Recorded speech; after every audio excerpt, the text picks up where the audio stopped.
Frequency Podcast Network. Stories that matter, podcasts that resonate. You know the phrase by now. It's uttered by everyone, from politicians who are after your vote, to your fellow citizens suffering from sheer frustration, or even just comics looking for a laugh. After 9 years of this prime minister, everything is broken. Everything's broken. Everything feels broken. Everything feels broken. But when he says that Canada is broken, that's where we draw the line. In the ERs that remain open, wait times have never been longer. It may seem like there's a lot of places to shop in Canada, but all these stores are owned by just 3 big companies. There's extreme partisanship and extreme polarization. A new poll says that the majority of Canadians feel that Canada is broken. What? Just because the stock market is down, the railroad is on fire, and the Leafs lost to a Zamboni driver? We're going to let Justin Trudeau and Pierre Poilievre argue over if this country is entirely broken or not. But as we cover the news in Canada, it has become very clear to us here at The Big Story that some of the systems we rely on are faltering, to say the least. And rather than use that to try and grab some downloads or score a few political points, we thought we'd ask some of the smartest people in their respective fields a few simple questions. Starting with this: is it broken? If it is, how do we fix it? Welcome to Fixing Canada, a special series running all this week on The Big Story. Today, we tackle competition, or rather we tackle Canada's lack of it. If you've paid attention to headlines or even just the world around you, you are probably well aware of our government's desire to bring in more grocery retailers, or you might have noticed consolidation in some high-profile sectors. But the problem goes beyond that. Right now, competition is vanishing in sectors from medical technology to funeral services and even to veterinarians. And politicians from every major party recognize this as a problem that leads to stagnation and often to higher prices for consumers. So how do we solve it? Well, the good news is that we actually do have the tools. In fact, in the past year alone, we have created better tools to tackle this problem. The question, as it is so often, is if this government, or the next one, will have the conviction to actually use them to their fullest extent.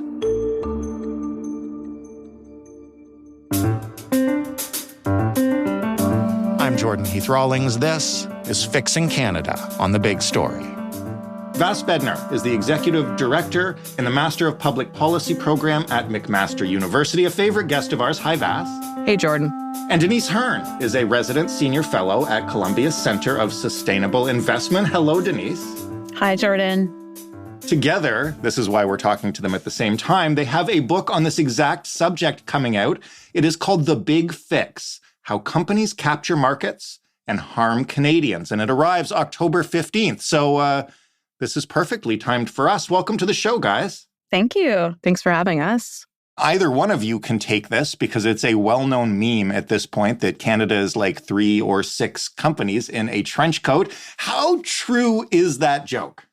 I mean, I feel like there's some truth to the joke in that it persists, or we're sort of comforted by it, but maybe it's worth asking, like, sure, the number in the trench coat keeps changing, but kind of why does it persist, right? And it persists because Canadians feel or seem to feel kind of stuck or constrained, that they don't have enough choice, and that certain companies have come to dominate or characterize certain sectors.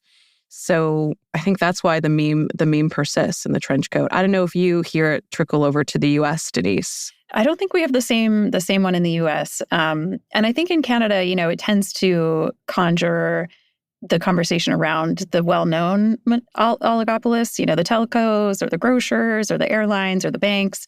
And what we're hoping to do in our book is to also demonstrate that this kind of industry consolidation that is well known in certain sectors is actually much more pervasive than people realize, and in a lot of areas that are hidden to us. And so there's many more trench coats, perhaps, yes, than previously understood.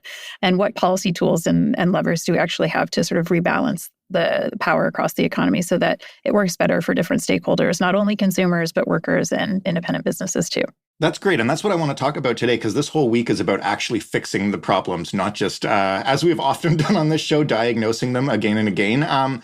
But maybe first, just to set the tone, and because I'm curious, do we have any tangible way to measure how much competition Canadians have in their choices compared to, say, the United States or other countries? Yeah, so I think there are many ways of thinking about this question. It's a really interesting one. And you can certainly look at how particular industries are concentrating, and then you can compare those, let's say in Canada versus the US. So you might look at, okay, how concentrated are the banks relative to the US? So you can do it on a sort of sector by sector basis. But often even those sectoral kind of measurements of competition don't really give us the full picture for a number of reasons. So one is you could have a local monopoly where even though maybe you have 4 or 5 major insurers in the US as an example, nationally, when you look regionally or locally, they might have local monopolies.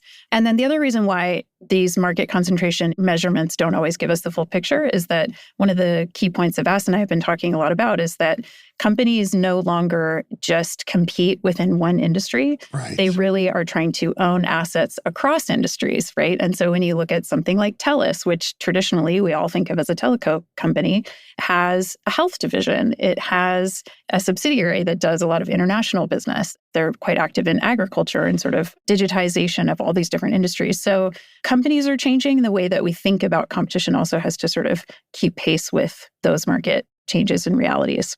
Whether it's a large market like groceries, which is one of the things that basically every Canadian would understand, or even a smaller market that we wouldn't typically think of having a monopoly situation in.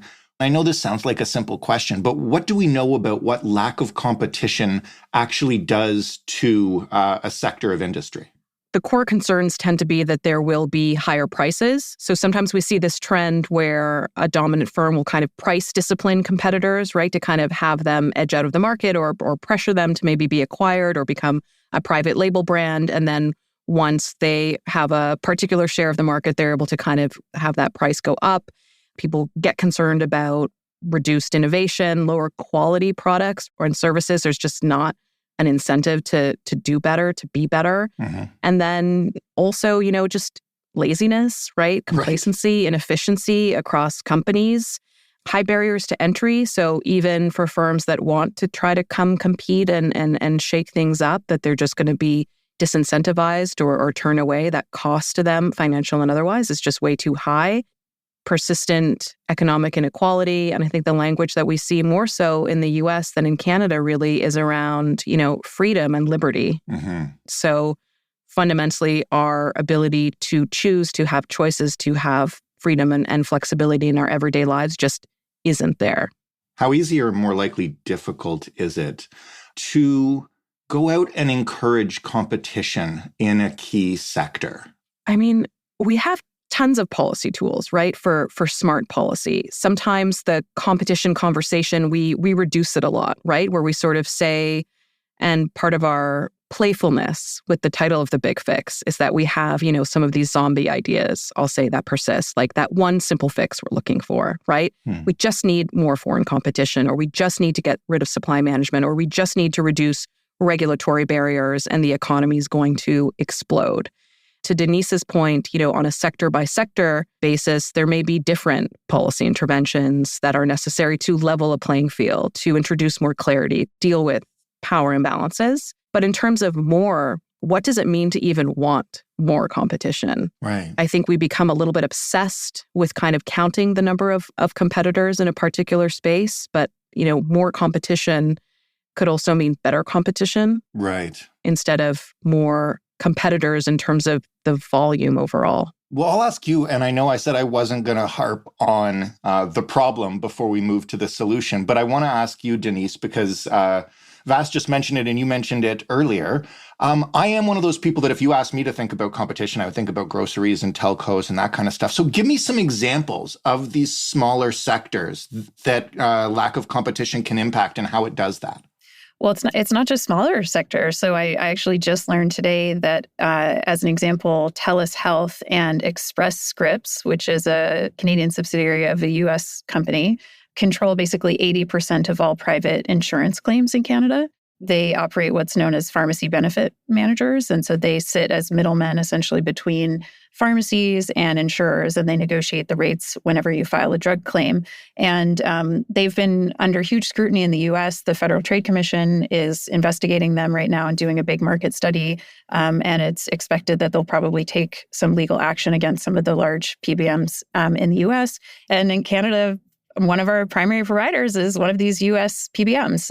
That's an interesting one. There's consolidation in the agricultural space. So Canada, we're the biggest potash provider globally. And we have one main company named Nutrien. And then there's sort of 3 or 4 fertilizer companies that have essentially an oligopoly on various types of fertilizer in Canada. We talk a lot about everything from eyewear, getting your sunglasses at the mall, to funeral services and funeral homes, which are increasingly getting bought up in what's called serial acquisitions, so roll-ups. Veterinary practices are experiencing this. So there's so many different industries where this consolidation is either has already long been underway or is, currently underway, that I think goes underappreciated often in the national conversations about this issue. And part of why it ends up being a little bit underappreciated has to do with, again, the structure of these companies and how they communicate ownership. For instance, with something like private labels, which comes up in Canada, we have different brands, right? Different brand names, and people may not necessarily realize that this is owned by the very same company or store that they're shopping at. So there's this kind of dangerous illusion of rivalry that we allow to persist. I want to hear more in a few minutes about some of the underappreciated ways that we could prevent those kind of roll-ups and acquisitions that turn a sector into a quasi-monopoly. But first, just because I think it's what almost everyone pictures when we talk about creating more competition, to use a grocery example in particular, there's been a lot of push, both from people in the government talking about it, but also just from average Canadians to say, let's go out and get another big grocery corporation to come here and compete with Loblaw and the rest. And I know it's not as easy as it sounds, but how likely is it we could even pull it off if we really wanted to? Well, I think this gets to what Vas was talking about in terms of what is competition for and what do we want it to do for us? And this idea that just by bringing a foreign competitor that somehow magically solves the issues of higher prices for consumers, workers having to bargain against concentrated employers, which basically did wage fixing during the pandemic. They've been caught price fixing with bread and other things. And so does adding one more competitor, particularly a foreign-owned competitor, does that change those fundamental dynamics? And I think that is the second order question that really we need to get to as a country in our policy conversation, because competition policy, yes, it's about competition, but ultimately what it tries to do is understand power dynamics in markets, power asymmetries in markets between counterparties, between workers and companies, between consumers and companies.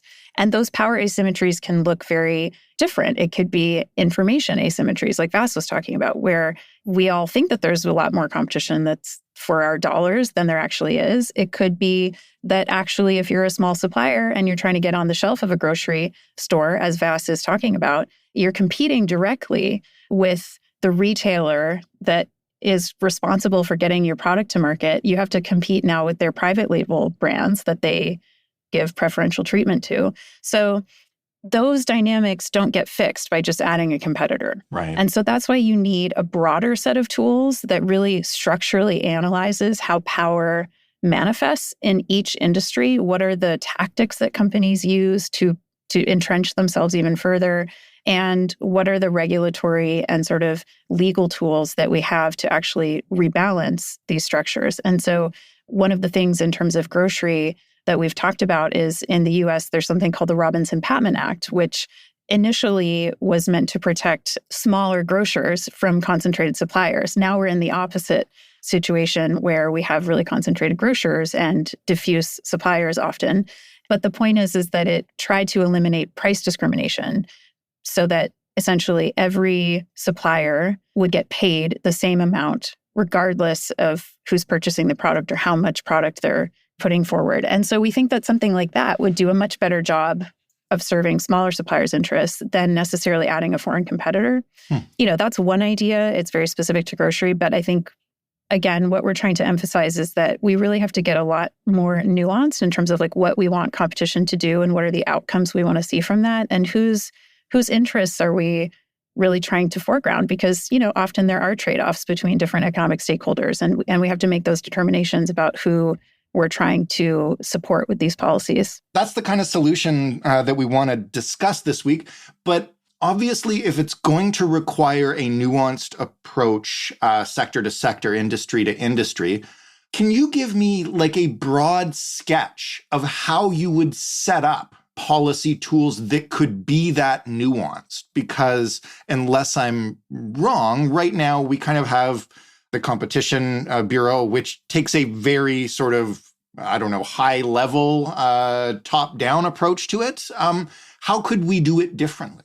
I mean, there's lots we could do differently if we kind of took a more expansive view of whose responsibility thinking about competition and competitiveness is, right? Right now, we sort of think it's a little bit bonkers that we've tasked one part of a ministry, the very same ministry that thinks about innovation and how to grow companies, with kind of policing the economy.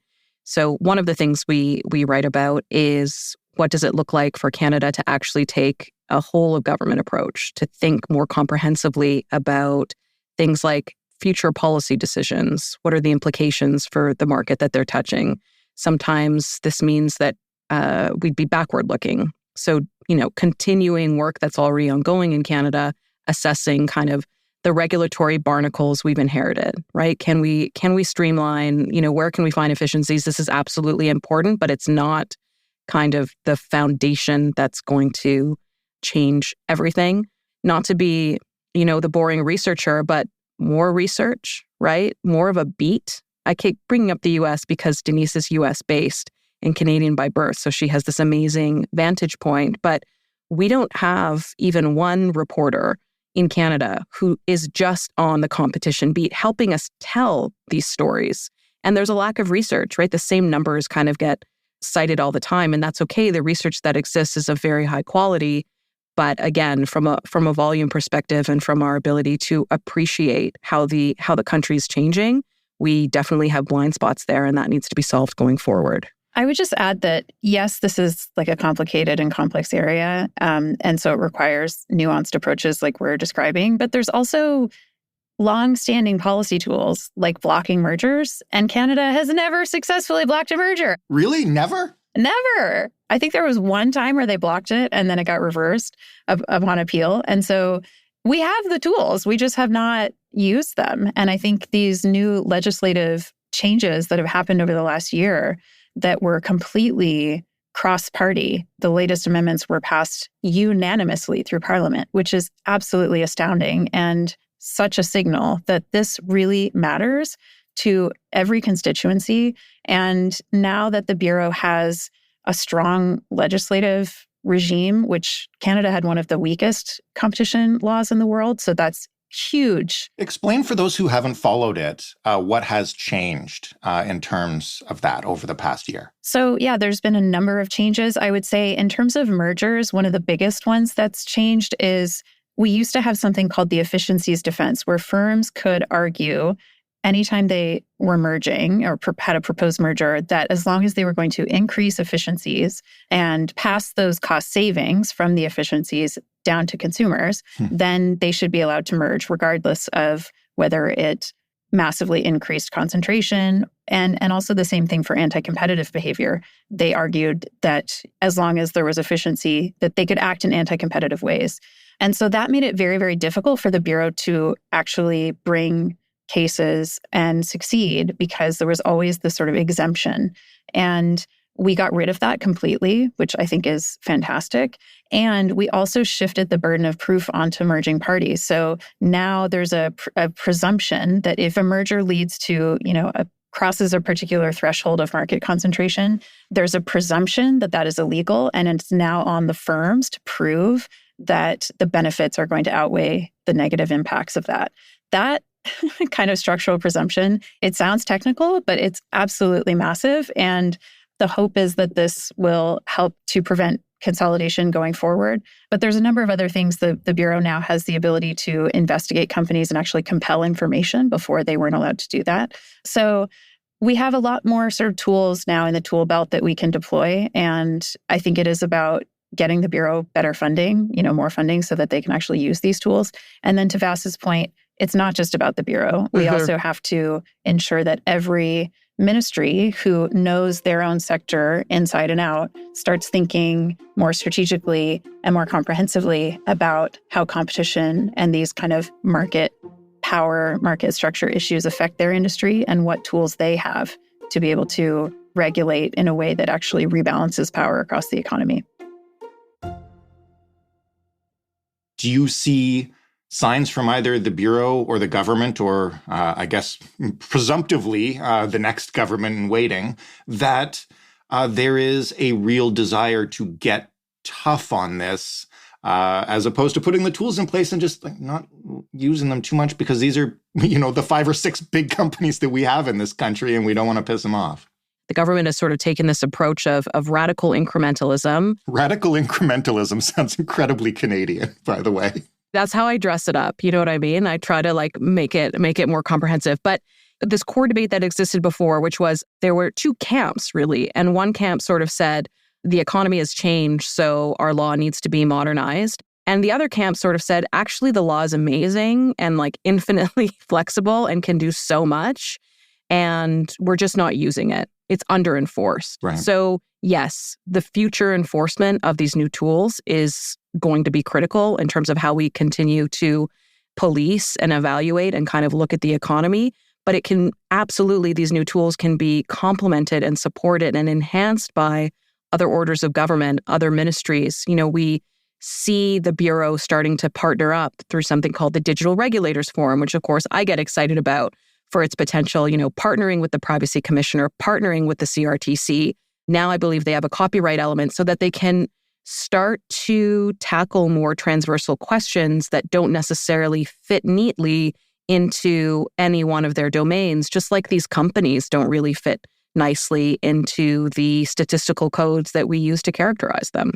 The other thing that I wanted to ask is, because we've covered so far, how to encourage competition with new players in a sector. We've talked about how to prevent mergers that may create these situations. What about undoing them? I mean, the one everybody wants to talk about is Loblaw, obviously, but you mentioned TELUS, these companies that morph and evolve and eat up the rest of sectors and move into other sectors. Is there any chance of that happening? Is there any point in pursuing something like that, or this is what we got to live with now? I mean, Denise has done some work on this in terms of also being backwards looking.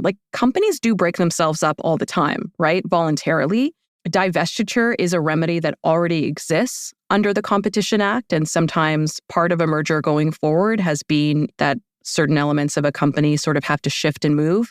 Typically, these breakup conversations are in the context of the largest technology firms that have this massive global power. Right. And if something like that were to occur, there would naturally be spillover effects to Canada. But you're right, it's different to kind of look at comparatively so much smaller in terms of scope companies in Canada. I don't know that we're super interested in naming any particular companies just for the thought experiment and the example, because at the same time, we want to be cautious about not vilifying Canadian innovation or these new structures that can be very productive and important. But it comes back to why would we break up a company? Right. What is the true threat or threats of bigness? To Vass's point, so companies do break themselves up all the time. So anywhere from 20 to 30% of all M&A activity each year is restructurings or divestitures or spinoffs or sell-offs or whatever. So this is like a routine part of capitalism. So when everybody says like, oh my gosh, breaking up a firm, it's such a radical intervention, it's nuclear, it's actually not. It's more like we think of doing it forcibly, as opposed to like if the companies choose to do it themselves, they're obviously doing it for their own economic reasons. Yes. Would we choose to do that for, quote unquote, the benefit of Canadians and not the companies themselves? Exactly. My point there is just that everyone argues, oh, it's so hard to unscramble the omelet. And the point is, I don't know, we've got some really good unscramblers. But I would also just add that there are a number of sort of what are called structural remedies. So breakups is one of them, or structural separations. And in the US, there's also historical precedent for something called quarantining, where basically they prevented a company from expanding into other sectors. There was a particular case when they broke up Bell Labs in the 50s where the antitrust agencies mandated that they actually license their patents for free. And some people argue that that paved the way for the semiconductor industry to thrive. And so it doesn't necessarily have to be a structural breakup, but it could be interventions which basically break open a market so that new entrants can have a foothold where you actually increase innovation. The state is not reorganizing markets or picking winners, but what it's doing is just breaking open the possibility for other new entrants to actually come and compete. And so I think, from a competition standpoint, those are really important remedies to consider, especially when there's, a firm has been found to be acting illegally. I guess I want to ask kind of a devil's advocate question here, which is when we've covered the grocery sector before, sometimes when we've talked about other large Canadian companies, one of the things that's come up is how challenging a country Canada can be to service coast to coast because of its vast geographical size and, diffuse population outside of a few centers. And like the argument that I have heard is that it is really hard for a new player to come in and expect to challenge a Loblaws or whoever simply because the infrastructure that is needed to deliver these services across a country like Canada is incredibly large and incredibly tough to develop, and that we actually need some of these mega corporations that do seem to have a monopoly because there's nobody there that's stepping up to do it if they're not. Yeah, I think that there's some element of truth to that, depending on the sector that you're talking about. And this kind of national champions argument as well, because of the size and scale of Canada as a geography, but also now you need to compete in global value chains, But I think that, for one, it is true that in certain industries, economies of scale or scope absolutely exist, and those are beneficial to consumers. So in those instances, that's why you need a strong regulatory regime that makes sure that those structural advantages are not taken advantage of by, the large firms that have gotten into the position where they, maybe markets sort of tip towards those kind of structures. But then there's lots of consolidation, that happens in industries that are not either globally tradable or don't require those kind of scale and scope components. And those are really where we want people to also be paying attention to say, is it legitimate that, private equity is rolling up your local bakery or your local veterinary practice? And how much of that is actually driven by, efficiency gains, and how much of that is driven by a desire to get market control so that you can become a price maker and raise prices, And so I think those are the kind of questions that we need to consider when we're making those types of arguments. And also, more listening, right? Listening to the firms that want to come here but can't, listening to the firms that want to grow but can't. We do have great, organizational umbrellas for these firms in places like the Council for Canadian Innovators and the Canadian Federation of Independent Businesses. And one of the things we've heard from suppliers sometimes that we haven't acted on is just something that seems, again, more simple than it should be, but harmonizing our labeling requirements across Canada does come up, where people say it's going to be expensive because the way Canada regulates its economies is that provinces are predominantly responsible for economic business rules. And there are slight differences that, again, have great and interesting and I'm sure nuanced and fascinating history.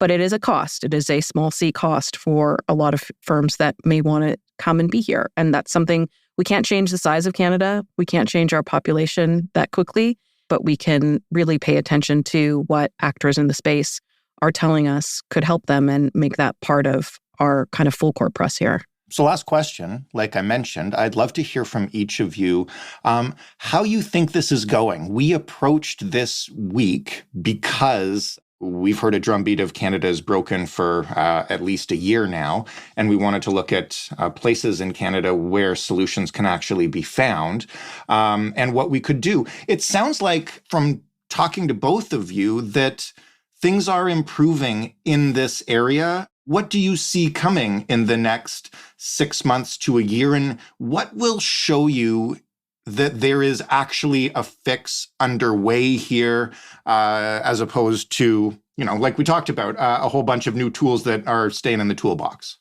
If I can rag on Canada for one more second, something else that Canada's kind of bad at is championing when we're great at something, right? So when it comes to rethinking and looking ahead for Canada, Denise and I talk a lot about where are the wows? Where in history has Canada stood up to corporate power in fascinating and new ways? What makes Canada different when we are looking at benchmarking the country elsewhere? One of those elements, we tend to have a public competitor in the mix, right? That's a part of our history. That's a part of our legacy. That is thinking that we could be pulling forward as we look at how digital infrastructures evolve, right? Or how we're going to support certain policy ideas, asking that question, right, of each other, maybe through conversations with randomly selected citizens, could help us come up with an answer of, these are our principles. Denise pointed to the boldness of finally moving away from the efficiency defense. Like, that's created an amazing opportunity in Canada. There's a values vacuum here. What's next? What's new? And that's kind of what's on the horizon for Canada to define. And it'll be a huge miss if we're unwilling to take on that work, or if we look back on these legislative interventions and kind of pop a confetti cannon and say we did it. Our kind of point is we're just getting started. That was a long non-answer. I thought it was a good answer. I think it's really interesting that you would point out that we're not good at touting our own accomplishments, because I had to ask you about the legislative tools we've just created in this interview, because I don't think many Canadians know that this is a policy area that we're actually actively working on while everybody else is making jokes about 3 grocery companies in a trench coat.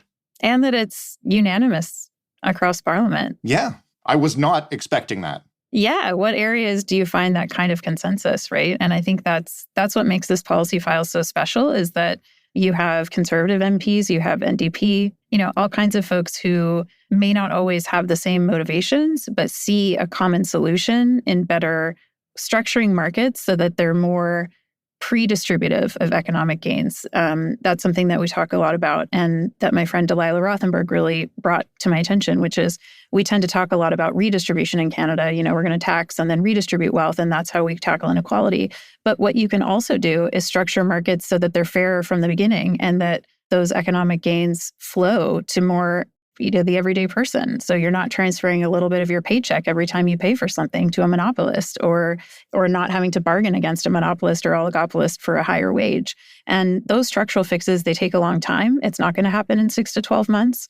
It's an attitude. It's an attitude about the reality that markets need governance, that they're not just these esoteric beings that are somehow self-regulating, that they have rules, and those rules can be set by dominant corporations, or they can be set democratically through our public channels and institutions.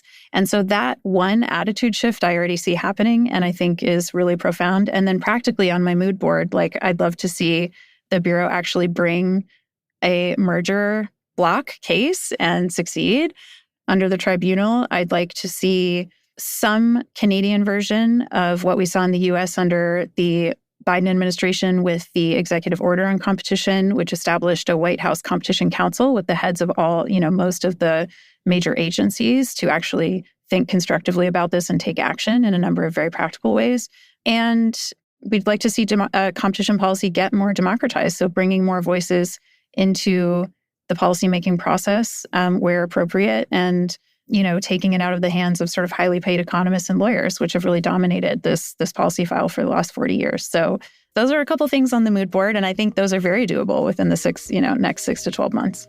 So great to end these conversations on a hopeful note. So thank you both for that, and thank you for your time. And I can't wait to read The Big Fix. We will put a link to it in the show notes if anybody in the audience wants to pre-order it. And thank you guys again for your time. Thanks so much. Thank you, Jordan. Vas Bednar and Denise Hearn, the co-authors of The Big Fix, How Companies Capture Markets and Harm Canadians. You can pre-order it now. You can read it October 15th. That was The Big Story. And all this week, we'll be trying to fix Canada with the help of some of the most knowledgeable people in their respective fields. If you want to offer us some feedback on this week or any other week of The Big Story, or suggest a themed week you'd like to hear from us, you can do it by writing to us, hello@thebigstorypodcast.ca, or you can call us and leave a voicemail at 416-935-5935. The Big Story is in every podcast player, and on your smart speaker, just ask it to play The Big Story Podcast. Thanks for listening. I'm Jordan Heath Rawlings. We'll talk tomorrow.